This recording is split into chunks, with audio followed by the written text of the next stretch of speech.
Definitions, of course they will. Question number 8, Gareth Hughes. Thank you, Mr Speaker. Kia ora, ngā mihi nui kia koutou. Kia ora. My question is to the Minister of Energy and asks, what depth is the seabed in the areas covered by tendered petroleum exploration permits 12 Peg 2 off the coast of Wellington and 12 GS2 off the coast of Otago? And how does this compare to the depth of the deepest producing wells in New Zealand? The Honourable Phil Heatley. Thank you, Mr Speaker. The deepest well ever drilled in New Zealand was the Waka Nui 1 at 1,467 metres. The deepest currently producing well is the Tui at 125 metres.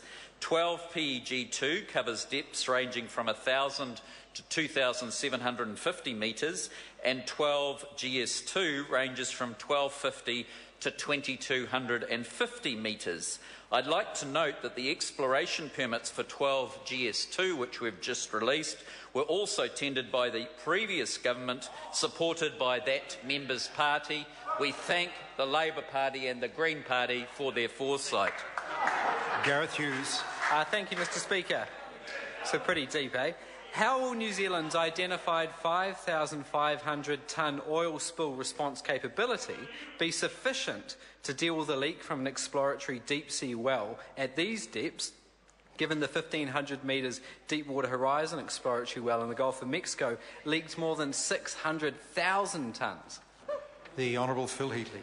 Mr Speaker, because first of all at the front end, the goal of the exploration companies of this government, of the EPA, of all consenting bodies, including the Ministry of Economic Development, is to make sure that doesn't happen.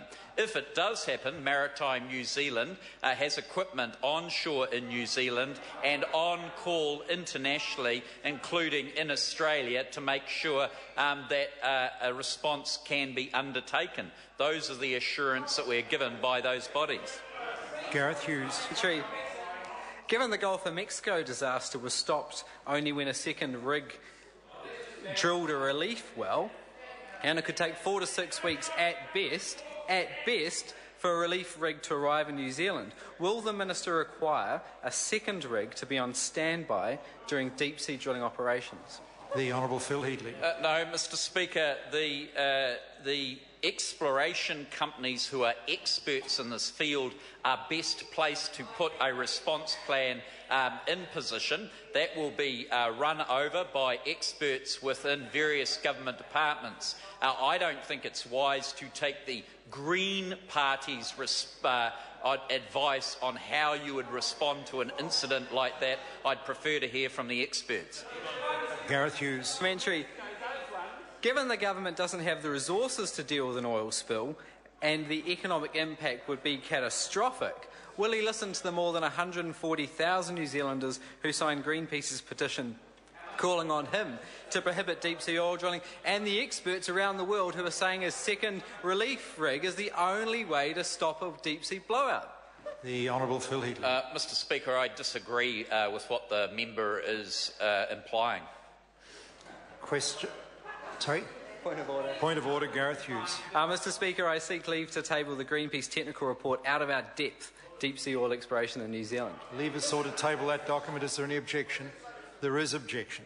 Question number 10, Phil Twyford. Mr Speaker, my question